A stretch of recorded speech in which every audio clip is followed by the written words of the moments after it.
ఆత్మీయ అతిథులుగా డాక్టర్ గోరేటి పార్వతీశ్వర్ గారు, ప్రముఖ సాహితీవేత్త. అదేవిధంగా డాక్టర్ జాడి మురళీధర్ గారు, విశ్రాంత ఆచార్యులు, ఉస్మానియా విశ్వవిద్యాలయం. అదేవిధంగా శ్రీ తులసి బాలకృష్ణ గారు, ప్రముఖ రచయిత, నాటకకర్త గారు కూడా శ్రీకళానికేతన అధ్యక్షులు లైన్ సాధు శ్యాంప్రసాద్ గారిని కూడా వేదిక మీద కావాల్సిందిగా కోరుతున్నారు.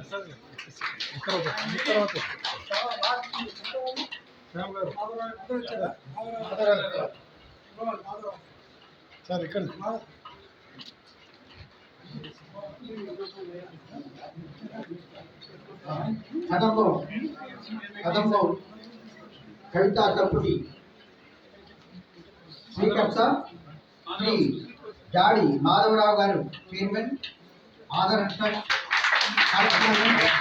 అనితా పాదం విశ్వవిద్యాలయం వారిని కూడా వేదిక మీదకి రావాల్సిందిగా ఆహ్వానిస్తున్నాను.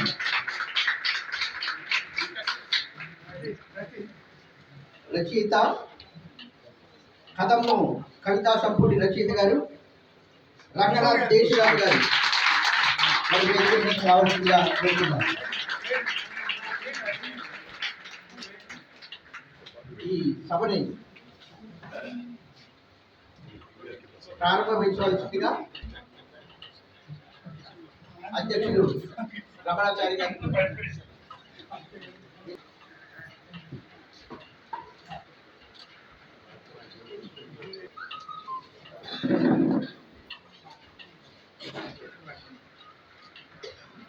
సభను ప్రారంభించే ముందు దీపారాధన చేయవలసిందిగా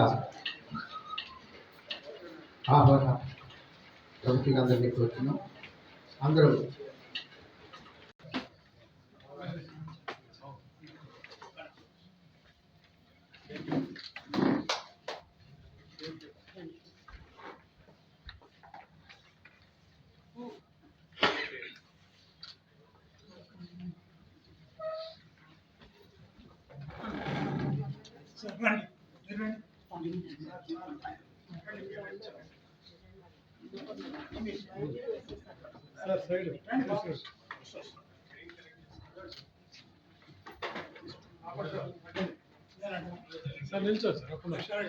ప్రార్థన శ్రీమతి వైవిఎస్ఎస్ అన్నపూర్ణ గారు. అందరికీ నమస్కారం అండి. నా పేరు అన్నపూర్ణ. వైష్ణవి భార్గవి వాగ్దేవి త్రిగుణాత్మికే వింధ్య విలాసిని వారాహి త్రిపురాంబికే. వైష్ణవి భార్గవి వాగ్దేవి త్రిగుణాత్మికే వింధ్య విలాసిని వారాహి త్రిపురాంబికే. భవతి విద్యాదేహి భగవతి సర్వార్థ సాధికే సత్యార్థ చంద్రికే. మాం పాహి మహనీయ మంత్రాత్మికే. మాం పాహి మాతంగి మాయాత్మికే. మాం పాహి. అతిథుల్ని పరిచయం చేయవలసిందిగా ఆచార్య.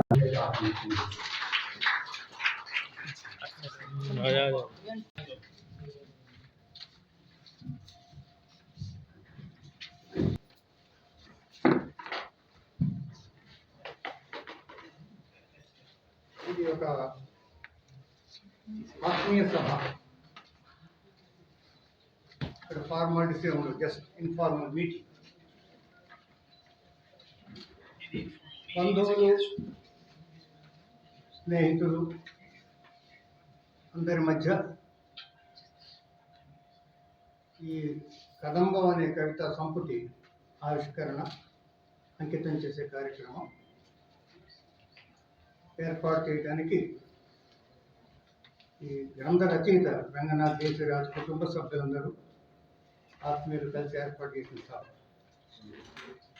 ఇది ఆత్మీయంగా ఉండాలనే వేదిక మీద ఉన్న మా నాన్నగారు కానీ, ఆర్టీసీ గారు, బాలకృష్ణ గారు, మురళీధరరావు ఇట్లా వీరందరూ కూడా శ్యాంప్రసాద్ గారు ఆత్మీయులు కాబట్టి వీళ్ళని సబ్జెక్ట్ పిలవడం జరిగింది. ఎమ్మెల్యేని మంత్రుల్ని పిలవలేదు, అధికారంలో ఐఏఎస్ నేతలను పిలవలేదు. ఆత్మీయం కాబట్టి ఇప్పుడు ప్రార్థన చేసిన వారు అన్నపూర్ణ గారు మణికొండ నుంచి ఆమె నడవలేని స్థితిలో ఉండి కూడా వచ్చి ప్రార్థన చేశారు. ఆమె చాలా మందికి తెలియదు. తాండావారు నిర్వహించినటువంటి లక్ష గలార్చిన హనుమాన్ చాలీసగా నాయకత్వం వహించిన వారు Guinness book of world record పెట్టినారు. హనుమాన్ చాలీసా లక్ష గలార్చిన నాయకత్వం వహించిన వారు అనుకున్నారు. ఆమె ఎన్నో గేయాలు రాశారు, పాటలు రాశారు, భజనలు రాశారు, పాడతారు. అనేక చోట్ల వారికి సన్మానాలు జరిగినాయి. కొంచెం ఫిజికల్ డిజబిలిటీ రావడం వల్ల మూమెంట్ తగ్గిపోయింది. అయినా వాకర్ పెట్టుకొని కారులో మణికొండ నుంచి ఇక్కడ దాకా వచ్చి ఫస్ట్ ఫ్లోర్ దాకా వచ్చి అమ్మ మీకు ధన్యవాదాలు. ఈ సంకలనం ఈ సంపుటి రాసిన రంగనాథ్ నా సొంత అన్నయ్య. ఆయనలో రచయిత ఉన్నాడని నాకు తెలియదు. అయితే మా వంశంలోనే రచయిత ఉన్నారు. ఆ జీన్స్ అట్లా వచ్చింది.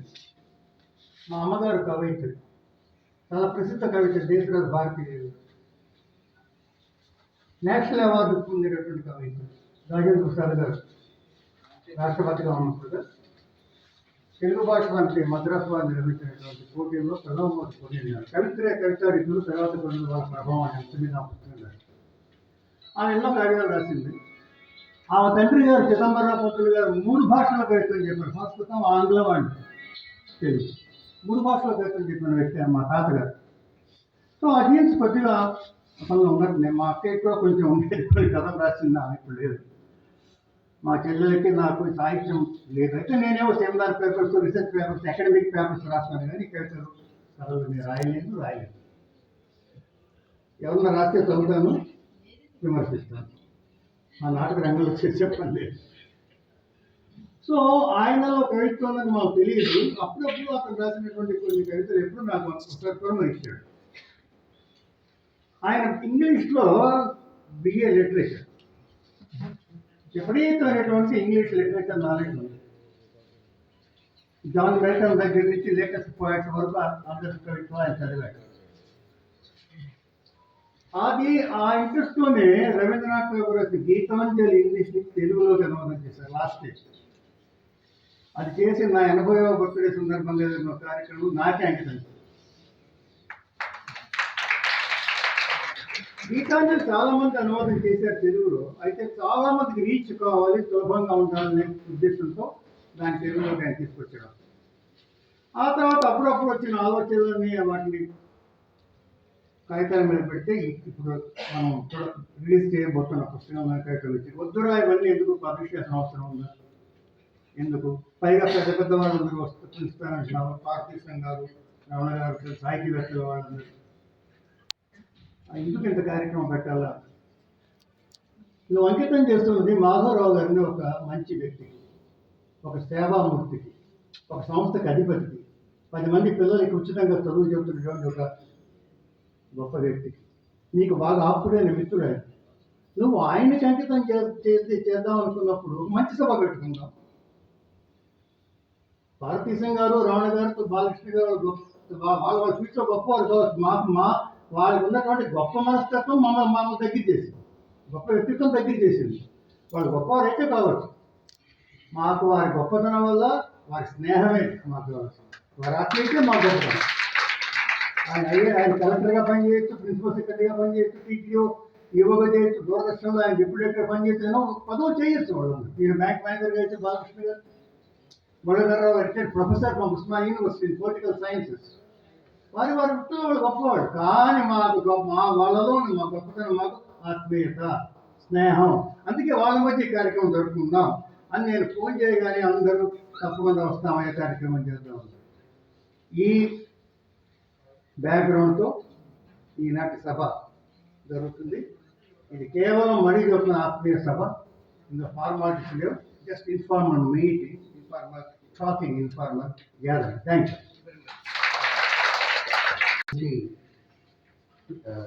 తొలి పలుకులు పలకవలసిందిగా అధ్యక్షుల వారిని కోరుతాను.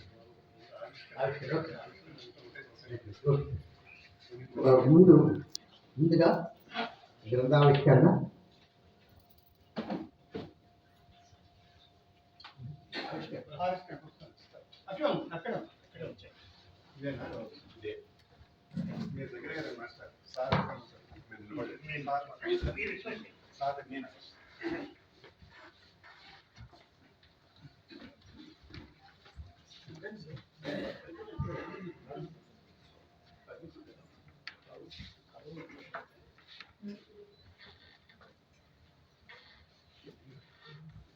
ఎక్కువ ఇబ్బంది పెట్టకుండా మాస్టర్ కొత్త ఇన్వెన్షన్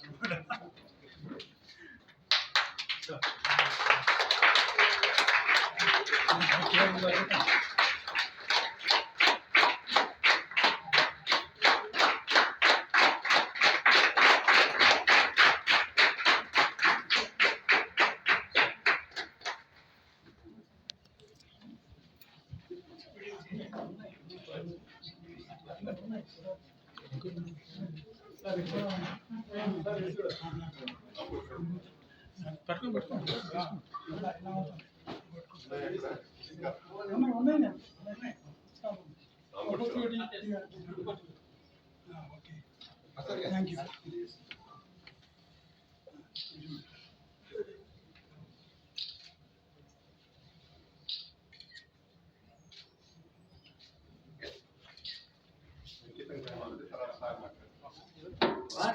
శ్రీ జాడి మాధవరావు గారు అంకితం తీసుకుంటారు. ఇప్పుడు అంకిత కార్యక్రమం.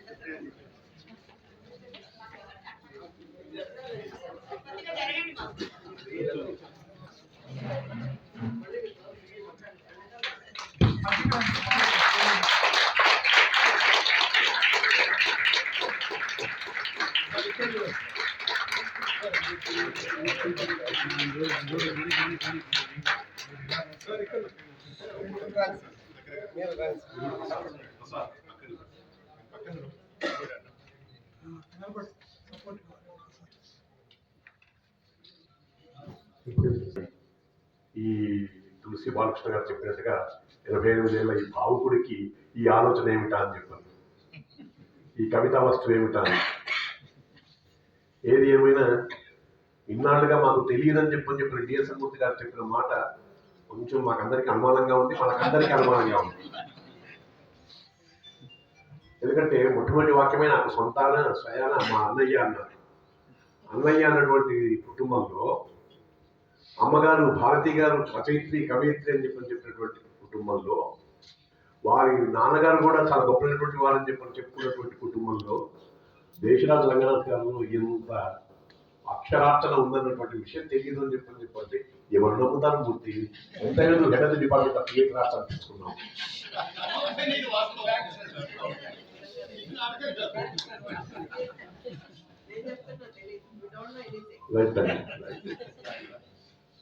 ఎందుకంటున్నానంటే అమ్మ, ఇది అమ్మవారి దైవాల వచ్చేటువంటిది ధార.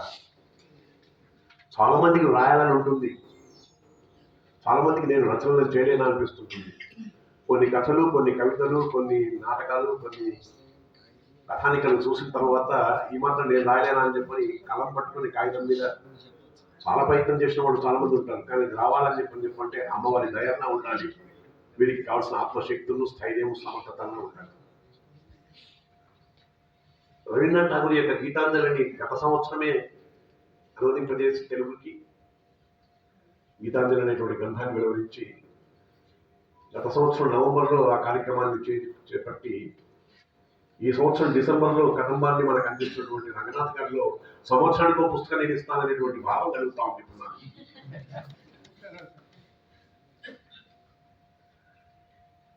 గీతాంజలి పుస్తకాన్ని ఆవిష్కరింపజేసి ఉంటారు. ఇవాళ ఈ పుస్తకాన్ని ఆవిష్కరింపజేస్తున్నప్పుడు ఎన్నుకున్నటువంటి ప్రాంతం ఇది రవీంద్ర భారతి. అమ్మగారు పేరు భారతి, వీరికి ఆరాధ్య దైవం భారతి. అందుకని అమ్మ భారతి మమపురం అమ్మ అని చెప్పి నమస్సుమాంజలి సమర్పించుకుంటూ అక్షరహారతి ఇస్తూ ఈ పుస్తకంలో కదంబంలో అడుగు పెట్టారు వారు. కదంబం అని చెప్పంటే శ్రీ వైష్ణవ సంప్రదాయంలో గమ్మదైనటువంటి అర్థం ఉంది. మా చిన్నప్పుడు భోజనాలు పెట్టేటప్పుడు ఇంట్లో సరైనటువంటి రీతిలో కూరగాయలు లేకపోయినట్టయితే బియ్యం సరైనటువంటి రీతిలో ఉండకపోయినట్టయితే దాన్ని ఏం చేయాలో అర్థం కాక అది పులిహోర అని చెప్పని కొత్త పేరు, పులిహోర అని చెప్పని కొత్త పేరు, పులిహోర అని కొత్త పేరు అన్ని కలిపి ఒక కదమ్మలాగా చేసి అందరికి మాకు ముద్దలు పెట్టేసి తినిపించినటువంటి తల్లిదండ్రులకు నమస్కారం. ఈ పుస్తకం అలా ఉంది. చాలా మందికి తెలిసి కదమ్మం అనేటువంటి దాంట్లో ఉండేటువంటి విశేషార్థం. కానీ మా అమ్మమ్మనో మా నాన్నమ్మనో పెట్టినటువంటి ఆ కదమ్మకు ముద్ద ఇవాళ ఐఏఎస్ ఆఫీసర్ ₹1,00,000 సంపాదించిన ఆ ఆనందం రావడం లేదు, ఆ రుచి లేదు. ఇది రుచి ఉన్నటువంటిదే కావచ్చు కానీ ఆ రుచి మాత్రం గొప్పది. ఎందుకంటే ఆత్మీయతగా ఉండేటువంటి రుచి. ఈ రోజు కూడా ఈ సభ జరుగుతుందంటే ఆత్మీయత స్పర్శతోనే కాబట్టి ఎంతో ఆనందంగా ఉంది. నేను ఒక ఆవిష్కర్తగా ఇక్కడికి వచ్చినట్టు కాదు, మీ మధ్య నన్ను ఆత్మీయుడిగా భావించినందుకు, సంభావించినందుకు. కొంచెం మనం లోపలికి వెళ్తే వారు 77 కవితలు రాశారు. ఇందులో 87 రాస్తే బాగుండేదేమో. ఎప్పుడైతే భారతికి అక్షరహారతి ఇస్తున్నారో 87 ఇస్తే ఇవాళ ఈ కార్యక్రమం మరింత అర్థవంతంగా ఉండేది. ఏమైనా వారు 77 కవితలతో దాన్ని మునిగించడానికి ఏదో కారణం ఉండుంటుంది. వారి యొక్క సమాధానంలో వారు చెప్తారు కావచ్చు, స్పందనలు చెప్తారు కావచ్చు. కానీ ముందుగా వారు చేసినటువంటి గొప్ప పని ఏంటంటే కవిరాజులకు, చిత్రకారులకు, శిల్పులకు, వేదాంతులకు నమస్సుమాంజలి సమర్పించుకుంటూ ఈ పుస్తకాన్ని ప్రారంభించారు. ఇది ఒక గొప్ప ఆనవాయితీ. ఒక గ్రంథాన్ని మనం ప్రారంభించాలని చెప్పి అనుకున్నప్పుడు సరస్వతి నమస్తే నమ అని చెప్పని దేవతలు, దేవుడిని స్మరించుకోవడం ఒకటైతే, కవిరాజులు, చిత్రకారులు, శిల్పులు, వేదాంతులు వీరందరూ కూడా ఆ ప్రభువు యొక్క కరుణా కటాక్షం చేతనే వాళ్ళంత గొప్పవాళ్ళయ్యారు. కాబట్టి వారిని స్మరించుకుంటూ నమస్సుమాంజలి సమర్పించడం అనేటువంటిది వారి యొక్క విధేయతకి, వినయ సంపత్తికి కారణంగా నేను భావించాను. ఇంకొంచెం లోపలికి వెళ్తే పివి నరసింహరావు గారిని పొగిడారు వారు. పివి నరసింహరావు గారిని చాలా మంది చాలా రకాలుగా ప్రస్తుతించారు, కవితలు రాశారు, వ్యాసాలు రాశారు, పుస్తకాలు రాశారు. కానీ ఒక గమ్మతైనటువంటి కోడ్ ఏంటంటే పర్సానిఫైడ్ వర్సటాలిటీ అనేటువంటి పదాన్ని వారు వాడి మాకు మళ్ళొకసారి ఇంగ్లీష్ని గుర్తు చేశారు. ప్రీషియస్ జీనరసిటీ, జీనియస్ ఆయన. అది కూడా తెలిపారు. తెలుపుతూ ఓ యశస్వి, ఓ తపస్వి, ఓ మేధావి, ఓ నిగర్వి, ఓ పివి, నీకు వందనం అని చెప్పి పివి నరసింహరావు గారిని స్తుతించడం అనేటువంటి చాలా గొప్ప విషయం, తలుచుకోవాల్సినటువంటి విషయం. ఎందుకంటే ఒక భారతీయుడిగా, భారతరత్న, మన తెలుగు బిడ్డ పివి నరసింహరావు గారు ప్రధానమంత్రి కావడం అనేటువంటిది ఆయన అయిన రోజుల్లో అందరికీ ఆనందం, పనిచేసినటువంటి రోజుల్లో ఆనందం. ఇవాటికి ఆయన పేరు తలుచుకుంటే మనకందరికీ ఆనందం కలుగుతుంది. కాబట్టి కవిగా ఆయన పివి నరసింహరావు గారికి సమర్పిస్తున్నటువంటి నివాళి చాలా సహజంగా ఉంది, హృదయంగమంగా ఉంది. కొంచెం లోపలికి వెళ్తే ఈ వయసులో ఈ భావకుడికి వచ్చినటువంటి ఆలోచన ఒకటి నేను ఇక్కడ తెలపడం అనేటువంటిది నాకు చాలా అవసరం. సభకది ఆనందాన్ని కలిగిస్తుంది.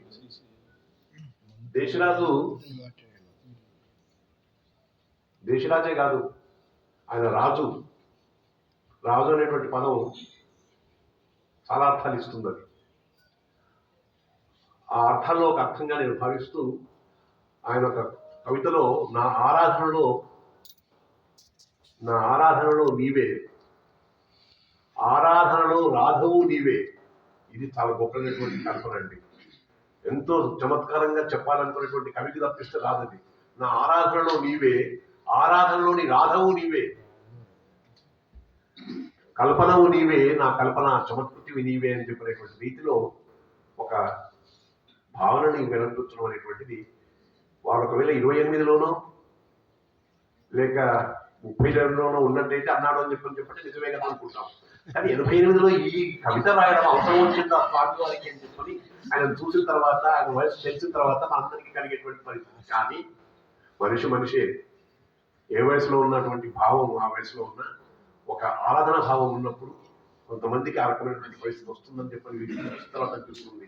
వారి యొక్క చాకచక్యం, వారి యొక్క నైపుణ్యాన్ని, ప్రతిభను చూసిన తర్వాత మనకు అనిపిస్తూ ఉంది. ఇంకా చాలా మంది మాట్లాడాల్సిన వాళ్ళు ఉన్నారు. ఇంకొక విషయం నేను చెప్పాల్సిన అవసరం ఉంది ఇక్కడ. నాకు చాలా ఇష్టమైనటువంటిది, నేను పనిచేశాను ఆ ప్రాంతంలో, గోల్కొండ నవాబుల సమాధులు అని చెప్పని. గోల్కొండ నవాబుల సమాధులని సరోజినీ నాయుడు గారు వర్ణించినారని చెప్పి అన్నారు. నేను చదవలేదు అది, కానీ వీడి తెలుగు సీత చూసిన తర్వాత మాత్రం నాకు ఎంత ఆనందం అనిపించింది అని చెప్పంటే, ఒక కవి, ఒక తెలుగువాడు, మా డిఎస్ఎన్ మూర్తి గారి అన్నగారు, ఇప్పుడు చూశాను కాబట్టి దేశరాజు రంగనాథ్ గారు గోల్కొండ నవాబుల సమాధుల గురించి రాసినాడు అని చెప్పంటే, నేను ఒక 40 ఏళ్ల క్రితం ఆ గోల్కొండ నవాబుల సమాధులని బయటకు తీసి పక్కన ఉన్నటువంటి గోల్కొండ కోట ఎంత గొప్ప చరిత్ర ఉందో అంత గొప్ప చరిత్ర ఈ సమాధానం కూడా ఉందని చెప్పని తెలిపి ప్రపంచానికి కూడా ఈ విషయాన్ని తెలవాలనేటువంటి అభిప్రాయంతో ముందుకు సాగి కుతుబ్ షాహీ డెవలప్మెంట్ అథారిటీలో అడ్మినిస్ట్రేటర్ గా ఉన్నప్పుడు అప్పుడు ఉన్నటువంటి ముఖ్యమంత్రి ఎన్టీ రామారావు గారితో మాట్లాడి, ఈ సమాధులు కావు, ఢిల్లీలో ఉన్నటువంటి, ఆగ్రాలో ఉన్నటువంటి తాజ్మహల్ కూడా ఒక సమాధే, ఇవాళ ప్రపంచ ప్రఖ్యాతి చెందినటువంటి ఒక దర్శనీయ స్థలంగా ఉన్నటువంటి తాజ్మహల్ కు సమానంగా మనం ఇక్కడ ఉన్నటువంటి కుతుబ్ షాహీ టూమ్స్ ను మార్చొచ్చు అని చెప్పినప్పుడు ఆ మాటకు ఆయన చాలా ఉత్తేజితుడై, మీకు ₹1,00,00,000 ఇస్తాను, ఆ పని మొదలుపెట్టండి అని చెప్పినటువంటి మాట ఆ కవితను చదివినప్పుడు నాకు స్ఫురించింది. 1984 ప్రాంతం అది, 84, 90 ప్రాంతం, 95 ప్రాంతం, ఒక 100 ఎకరాల భూమి. హైదరాబాద్ లో ఎన్క్రోచ్మెంట్స్ గురించి చెప్పుకోవడానికి లేదు, ఎక్కడంటే అక్కడ ఎన్క్రోచ్మెంట్స్ వస్తాయి అడగడుగున. రైలు పట్టాల మీద కానీ, బస్ స్టాండ్ లో కానీ, బస్ డిపోలో కానీ లేకపోవచ్చు, కానీ రైలు పట్టాల పక్కన ఉంటుంది, బస్ డిపోల పక్కన ఉంటుంది, బస్ స్టాండ్ల పక్కన ఉంటుంది. తర్వాత మొత్తం ఓల్డ్ సిటీలో 80% ఎన్క్రోచ్మెంట్సే. అన్ని కూడా ఇప్పుడు అన్ని రెగ్యులరైజ్ అయిపోయినట్టు లెక్క. అయినా కాలేదన్న సంగతి అక్కడ ఉండే వాళ్ళకి మాత్రమే ఆ బాధ తెలుసు, ఎందుకంటే నేను 10 ఏళ్ళు అక్కడ ఉన్నాను కాబట్టి. ఎందుకు చెప్తున్నాను ఈ మాట అంటే, సమాజంలో ప్రాంతం ఏదైతే 100 ఎకరాల భూమి ఉందో దాన్ని ఆక్రమించుకోవడానికి చాలా మంది ప్రయత్నం చేస్తున్నటువంటి వేళ దాన్ని అరికట్టడానికి మొదలుపెట్టాం. కానీ చూసిన తర్వాత సుల్తాన్ కులీ కుతుబ్ షా 435 ఏళ్ల క్రితం మొట్టమొదటి రాజు, బీదర్ నుంచి ఇక్కడికి వచ్చినటువంటి వాడు, కుతుబ్ షాహీ సామ్రాజ్యాన్ని స్థాపించినటువంటి వాడు. సుల్తాన్ కులీ కుతుబ్ షా సమాధి ఉంది అక్కడ. సుల్తాన్ కులీ కుతుబ్ షా సమాధి తర్వాత ఉన్నది జంషెడ్ షా కులీ కుతుబ్ షా. జంషెడ్ కులీ కుతుబ్ షా తర్వాత ఉన్నటువంటిది ఇబ్రాహీం కుతుబ్ షా. ఇబ్రాహీం కుతుబ్ షా తర్వాత ఉన్నది మహమ్మద్ కులీ కుతుబ్ షా. మహమ్మద్ కులీ కుతుబ్ షా తర్వాత ఆయన బిడ్డ హయాత్ బక్షి బేగం. ఆ తర్వాత ఉన్నటువంటిది తానీషా, చివరి గోల్కొండ సుల్తాన్. తానీషా విషయం వచ్చినప్పుడే మనకు తెలిసి వస్తుంది భద్రాచలం రామదాస్ యొక్క కథ. అదేం చిత్రము, భగవంతుడు తానీషాకు కనబడ్డాడు కానీ దెబ్బలు తిన్న రామదాసు కనబడలేదు, అది చిత్రం. మనం భగవంతుడు నమ్మేటువంటి వాళ్ళు ఇక్కడ చాలా మంది ఉన్నాము. భగవంతుడు అటువంటి విచిత్రాలు చేస్తూ ఉంటాడు కాబట్టి ఆ తానీషా చివరి వాడు. వీళ్ళందరి సమాధులను అక్కడ నిర్మించుకున్నారు ఎందుకని చెప్పంటే తమ యొక్క సామ్రాజ్యం కానీ, తమ యొక్క ఖ్యాతి కానీ చిరకాలం నిలవాలనేటువంటి అభిప్రాయంతో సమాధులు నిర్మించుకున్నారు. అందులో అన్నిటికంటే ముఖ్యమైనది, గొప్పగా ఉంది మహమ్మద్ కులీ కుతుబ్ షా యొక్క సమాధి. అది 1980-90 ప్రాంతంలో చేస్తే దాని చుట్టూరా ఏర్పరిచినటువంటి దాని మీద రకరకాల వ్యాఖ్యలు వచ్చాయి. చాలా మందికి తెలియదు, ఎందుకంటే తెలుగులో అవి రాలేదు, ఎక్కువగా రాకుండా చాలా జాగ్రత్త పడ్డాము. కానీ ఉర్దూలో మాత్రం, ఉర్దూ పత్రికలు అన్నింటిలో కూడా ఉర్దూ వాళ్ళందరూ కూడా ఖబరస్థాన్కు తబా కర్నే వాళ్ళే అడ్మినిస్ట్రేటర్ యొక్క ఐఏఎస్ ఆఫీసర్ ఆయా హై అని చెప్పి అన్నారు. అంటే సమాజంలో నాశనం చేస్తున్నటువంటి ఒక ఐఏఎస్ ఆఫీసర్ వచ్చినాడు అని చెప్పని ఇక్కడ సియాసత్ పేపర్లోను అటువంటి పేపర్లలో వస్తే ఆ పేపర్లన్నింటికి కూడా సర్క్యులేషన్ ఎక్కడ అని చెప్పంటే దుబాయ్లో, అబుదాబిలో, కువైట్లో, అన్ని చోట్లలో ఉంది. అక్కడి నుంచి చాలా రకాల వస్తే లాస్ట్కి ప్రిన్స్ మొహమ్మద్జా వచ్చాడు. ప్రిన్స్ మొహమ్మద్జా నాతో మాట్లాడినప్పుడు చెప్పాను నేను, మీరు వచ్చి నాతో పాటు మీరు ఒకసారి చూడండి.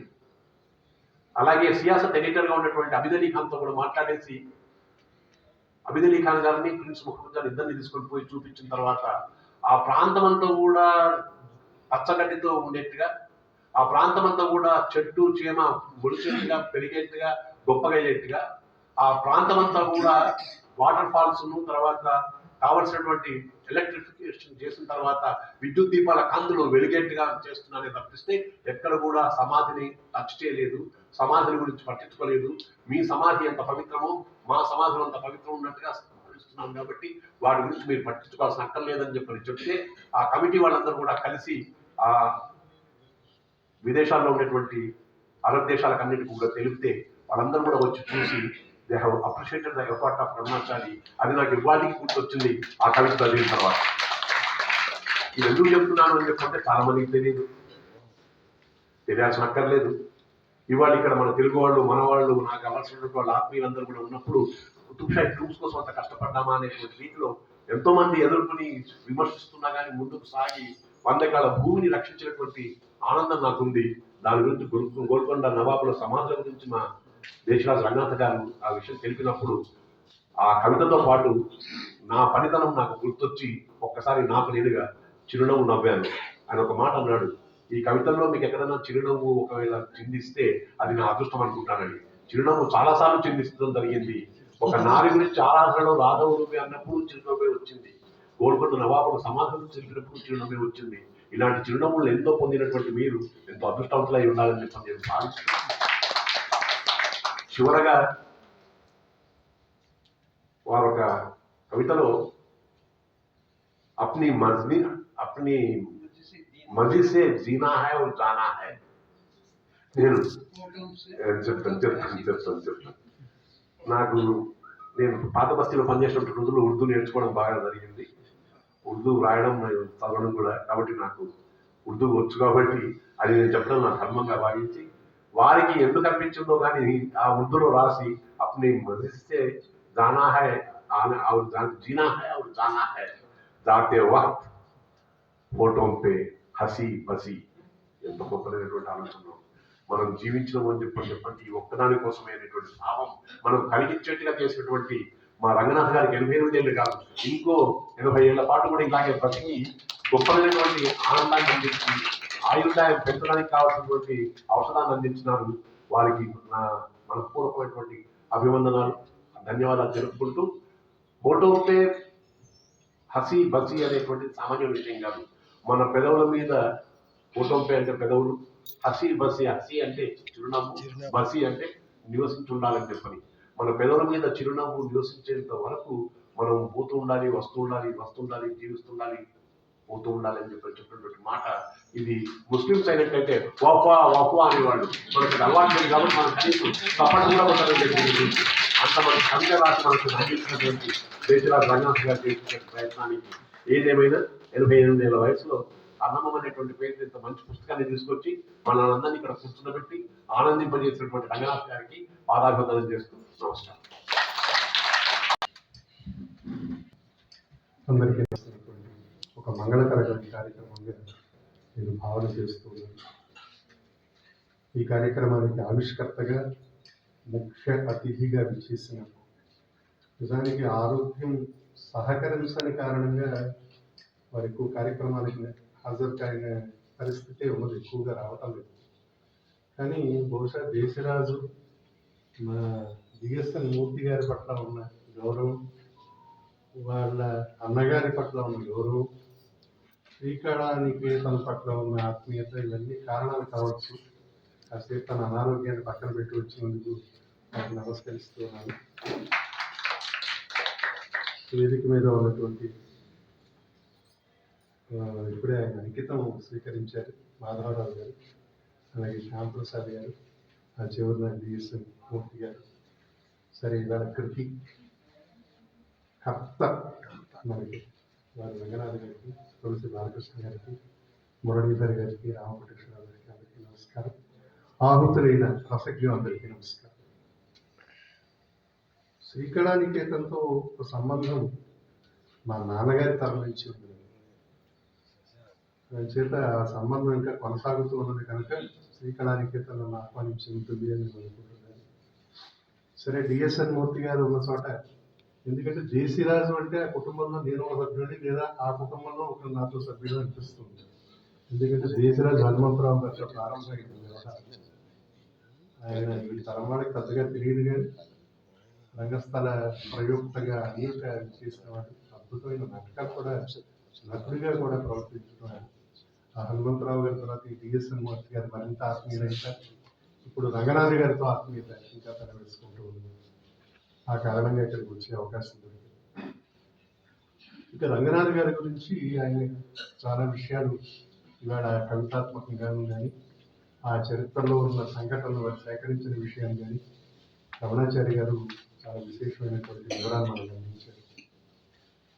రంగనాథ్ గారు నిజానికి సాహిత్య సంబంధమైన వ్యక్తి కాకపోయింది, ఆయన జీవితంలో ఒక చోట అంటారు అనమాట. నిజంగా సమాజంలో ఉన్న ప్రతి వ్యక్తి కూడా కదే. అయితే కొంతమందికి కొన్ని రకాల భావోద్వేగాలు కలుగుతాయి. ఒక సంఘటన చూడడం వల్ల ఒక సుమాంజలి.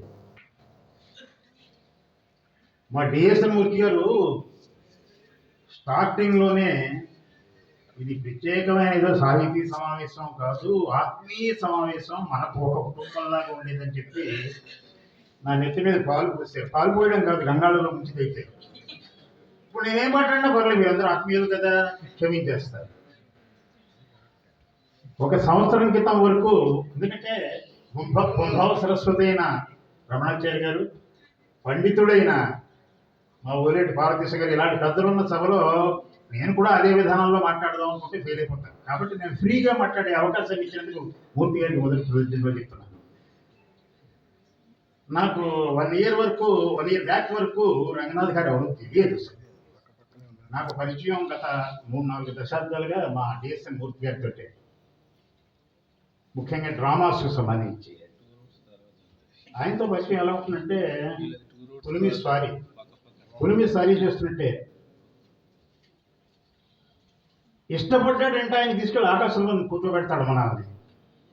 కోపం వచ్చిందంటే మొహం మీద బుద్ధినట్టు చెప్తాడు.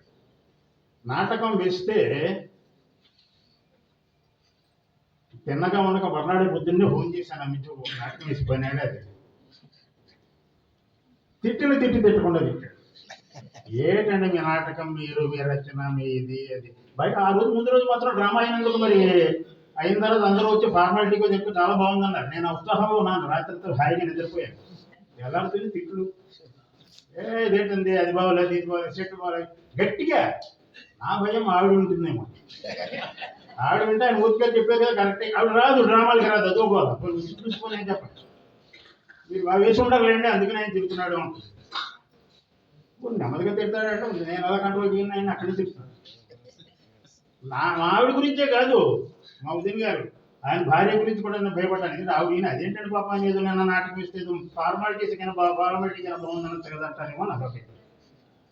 ఎనీహౌ, సంవత్సరం క్రితం మూర్తి గారి వారి 80 సంవత్సరాలు వారి పూర్తి చేసుకున్న సందర్భంగా జరిగిన సభలో వారి అన్నయ్య గారు రంగనాథ్ గారితో పరిచయం ఏర్పడింది.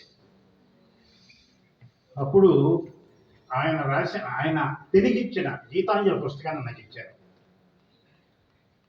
నేను ఇంటికి వెళ్ళిన చదివాను, నాకు చాలా నచ్చింది, చాలా బాగుంది.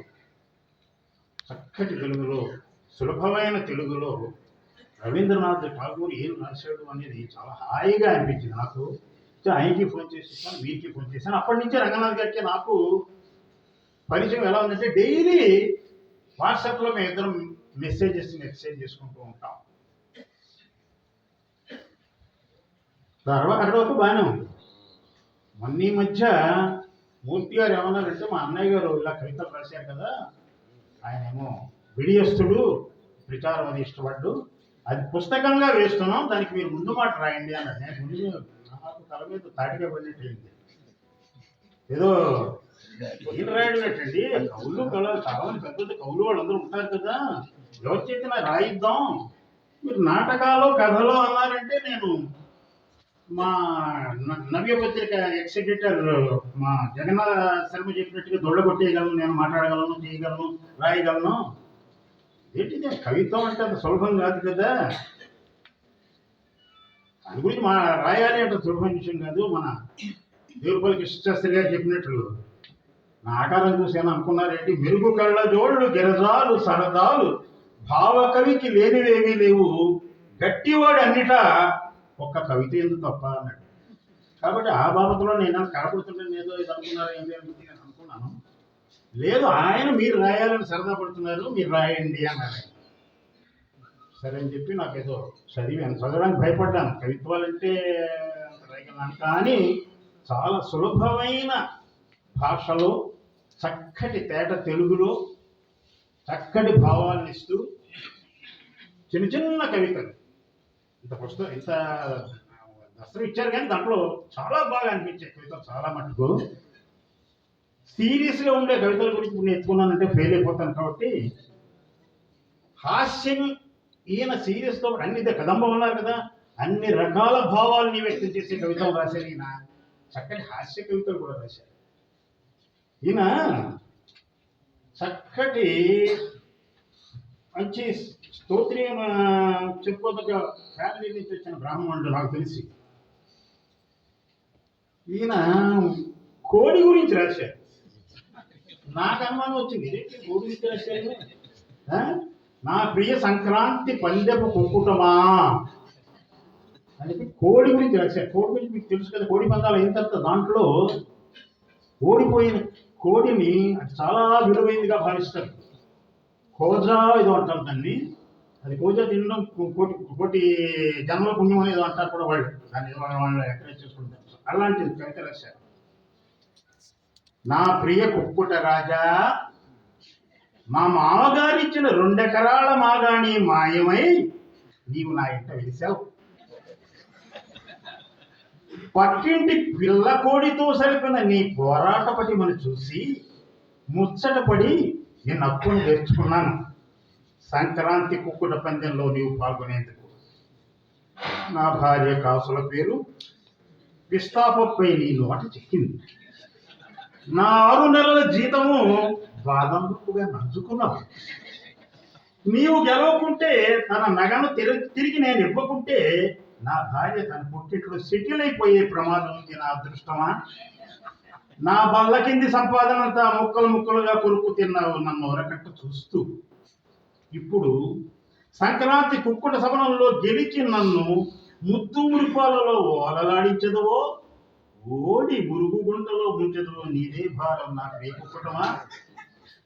నీవు రణధీరుడవో రణభీరుడవో నిరూపణ కావాలి ఈ రోజు. భోజనం చేయడంలో నువ్వు చూపిన అత్యంత ఆసక్తి, నేర్పు, గరిమ రేపు నీ ప్రత్యర్థిపై చూపించే నా పెదాలపై చిరునవ్వు చిందించు. నీ మీది అత్యంత నమ్మకంతో నా సెకండ్ సెటప్ కు గోవా చూపిస్తానని మాట ఇచ్చాను. తను వేరే చోట సెటిల్ అయ్యే పరిస్థితి కల్పించుకున్న నమ్మకమా?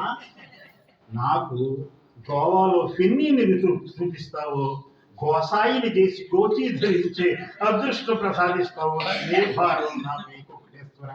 ఎంత బాగా చేయండి, చక్కగా హాస్యంగా ఎంత హాయిగా ఉంది. ఇవన్నీ ఒక ఎత్తైతే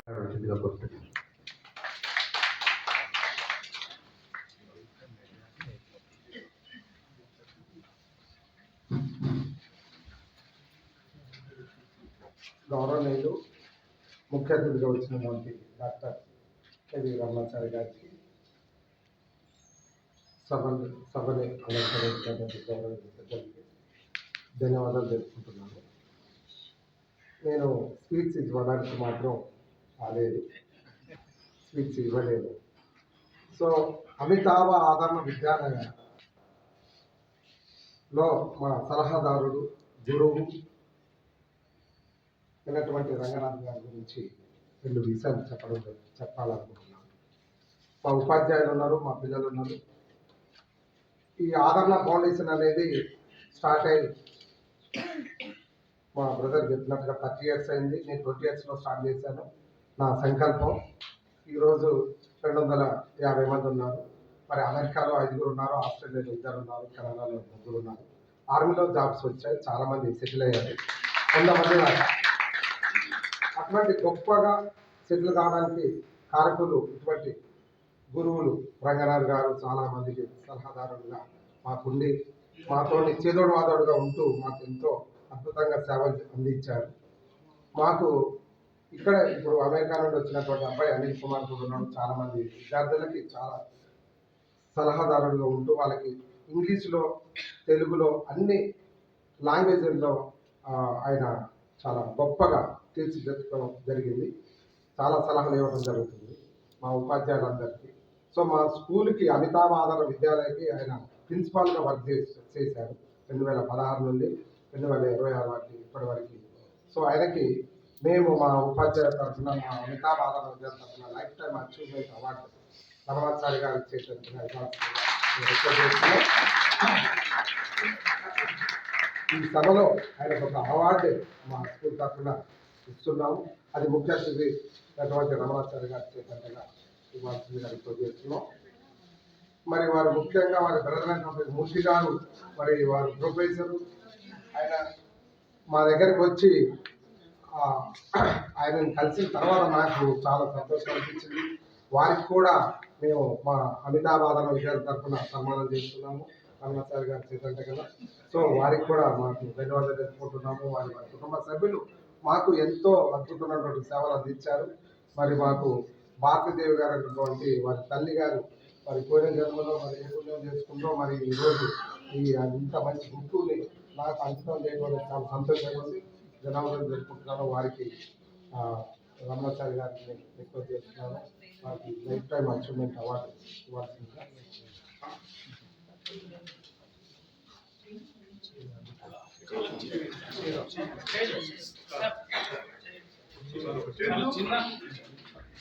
చిన్న వయసులోనే పుస్తకాన్ని అంకితం తీసుకునేంత వయసు కాదు మా తమ్ముడిది.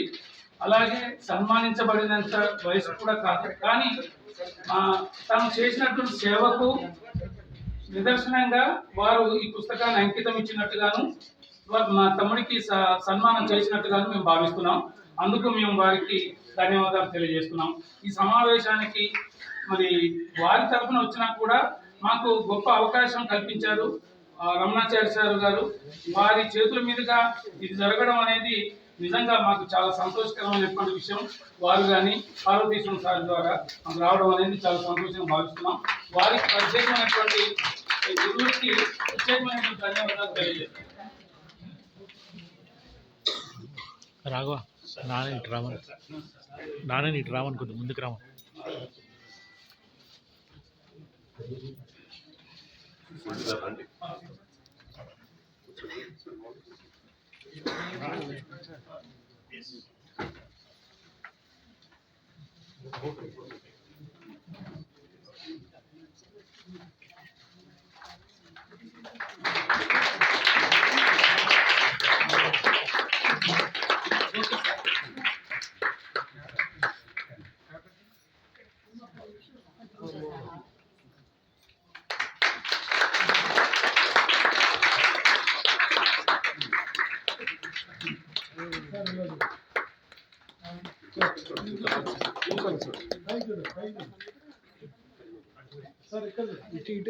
రైట్.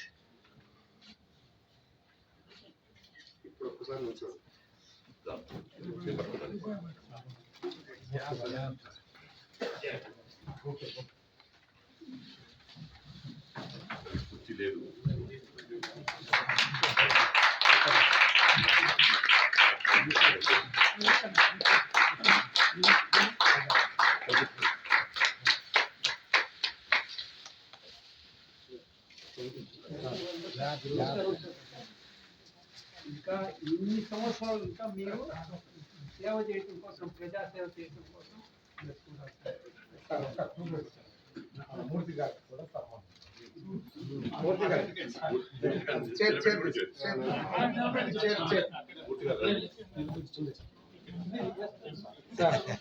మా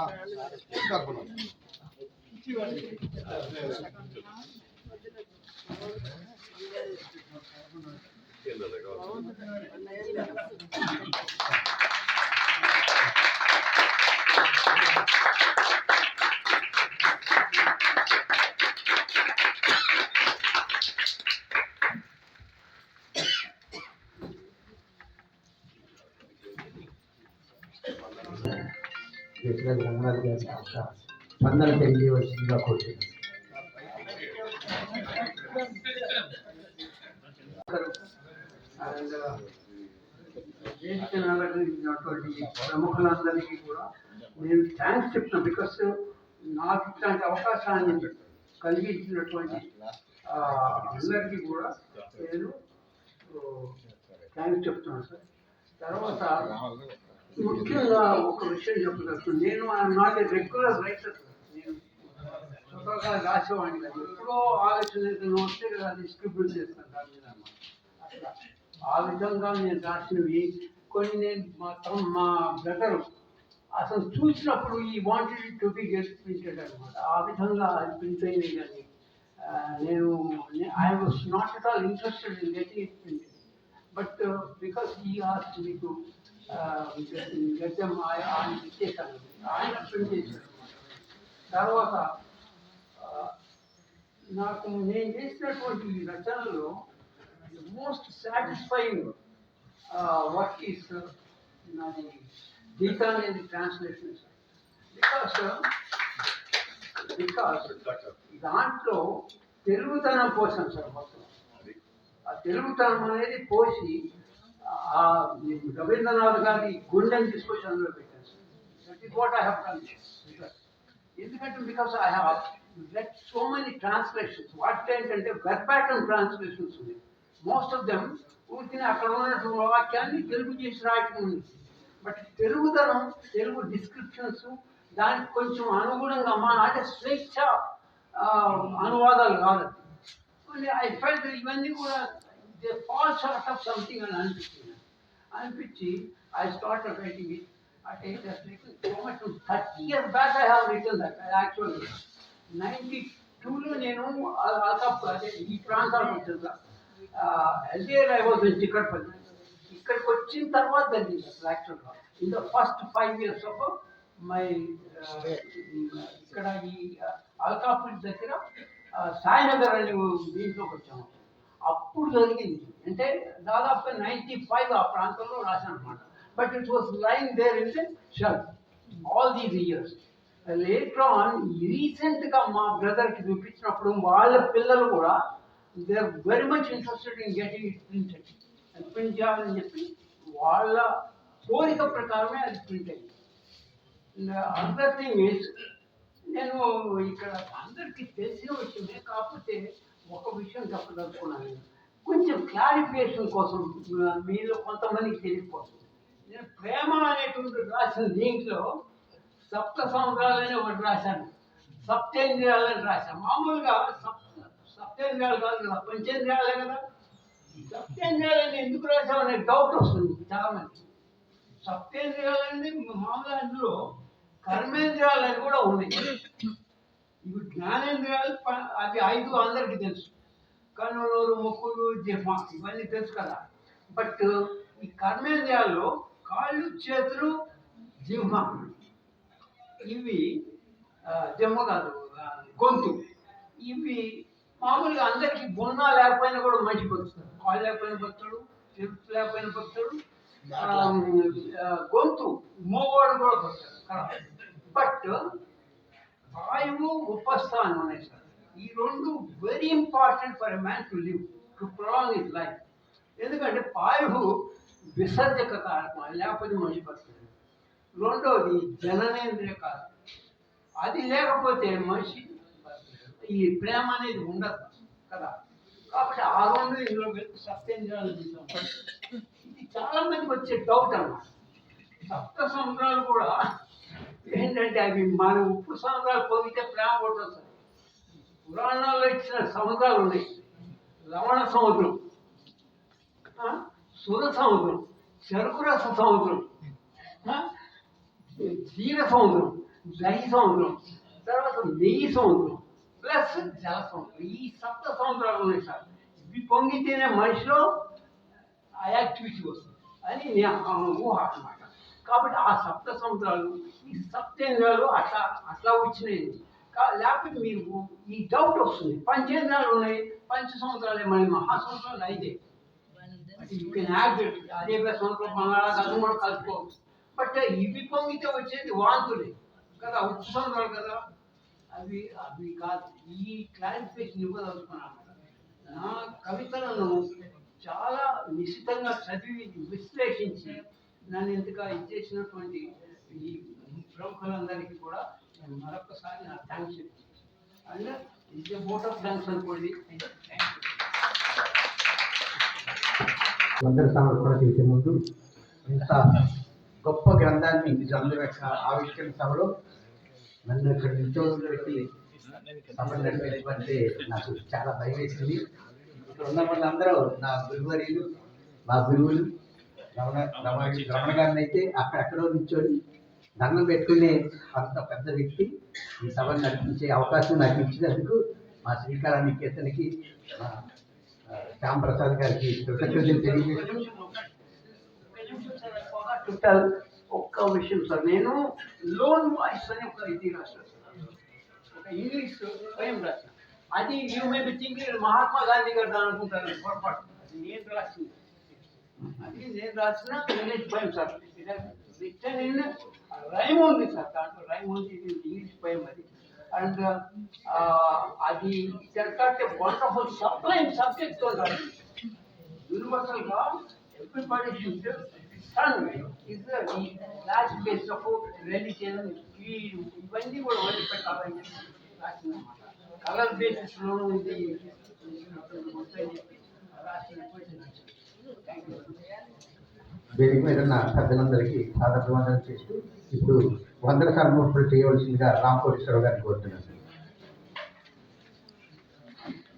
సభయే నమః. ఈనాటి ఈ కదంబం అనే పుస్తకాన్ని ఆవిష్కరించే అవకాశం మాకు ఇచ్చినందుకు శ్రీ రంగనాథ్ దేశరాజు గారిని, శ్రీ డిఎస్ఎన్ మూర్తి గారు అంటే దేశరాజు శ్రీమానారాయణమూర్తి గారికి హృదయపూర్వక కృతజ్ఞతలు తెలియజేస్తున్నాను. వీరు ఇప్పుడు రంగనాథ్ గారు రావపూడిలో పుట్టి భావనల్పూరిగా ఉన్నారు. దీనిలో అన్ని రకాల భావనలు ఉన్నాయి. అసలు వీరికి ఇంత పరిశ్రమ ఎలా వచ్చిందో నాకు అర్థం కావడం లేదు. చిన్న వారి దగ్గర నుంచి ఈనాటి యువతరం వరకు స్మార్ట్ ఫోన్ అని ఒకటి ఉంది. మీరందరూ యువకుడు చదువుకోండి, ఆ పుస్తకాలు మీకు ఇవ్వబడ్డాయి కనుక దాంట్లో చూడండి. ఆయన సమకాలీన పరిస్థితుల మీద కూడా చక్కగా కవిత్వాలు రాశారు. అది బహుశా వారి అమ్మగారు వారికి ఇచ్చిన జీన్స్ అనుకుంటున్నాను. థ్యాంక్ యూ రంగనాథ్ గారు. మీరు ఇంకా ఈ తులసి బాలకృష్ణ గారు చెప్పినట్టుగా శతవసంతాలు పూర్తి చేసుకొని ఇంకొక పుస్తకాన్ని మాకు అందిస్తారని, దాన్ని ఆవిష్కరించే అవకాశం కూడా శ్రీకాళహస్తి దొరుకుతుందని ఆశిస్తూ మీకు ధన్యవాదాలు తెలియజేస్తున్నాను. అలాగే అనారోగ్యాన్ని కూడా లెక్క చేయకుండా మా అందరికీ వెన్నుదన్నుగా, ఇలాంటి కార్యక్రమాలకు వెన్నుదన్నుగా నిలబడే డాక్టర్ కేవీ రమణాచారి గారు ఈరోజు ఈ సభకు వచ్చి నిండుదనాన్ని తెచ్చారు. వారికి కూడా శ్రీకాళహస్తి తరఫున హృదయపూర్వక ధన్యవాదాలు తెలియజేస్తున్నాను. అలాగే సాహితీవేత్త సార్ని మాట్లాడమంటే ఎంతసేపు మాట్లాడగలరు. వారి ఆ సమయాన్ని గమనించి తక్కువగా మాట్లాడిన ఓలేడి భారతదేశం గారికి హృదయపూర్వకంగా కృతజ్ఞతలు తెలియజేస్తున్నాను. అలాగే మా మిత్రుడు తులసి బాలకృష్ణ, ఆయన నేను బ్యాంకే, ఆయన ఆంధ్ర బ్యాంకు, నేను బ్యాంకు. కాబట్టి మా మిత్రులు తులసి బాలకృష్ణ గారికి కూడా హృదయపూర్వక ధన్యవాదాలు తెలియజేసుకుంటున్నాను. ఈనాటి ఈ సభకి వచ్చిన మీ అందరికీ హృదయపూర్వక అభివందనలు తెలియజేసుకుంటూ ఈ అవకాశంకి ఈ కాన్ఫరెన్స్ హాల్ ఇచ్చిన రవీంద్ర భారతి వారికి కూడా వారికి ధన్యవాదాలు తెలియజేసుకుంటూ వచ్చిన మా ఫోటోగ్రాఫర్లు, ఇతర కార్యనిర్వాహకానికి అదే చెప్తున్నాం, ఇతర పత్రికా విలేకరులు లేదా మన మీడియా మిత్రులకి అందరికీ నా హృదయపూర్వక అభివందనలు తెలియజేసుకుంటూ సెలవు తీసుకుంటున్నాను. Thank you.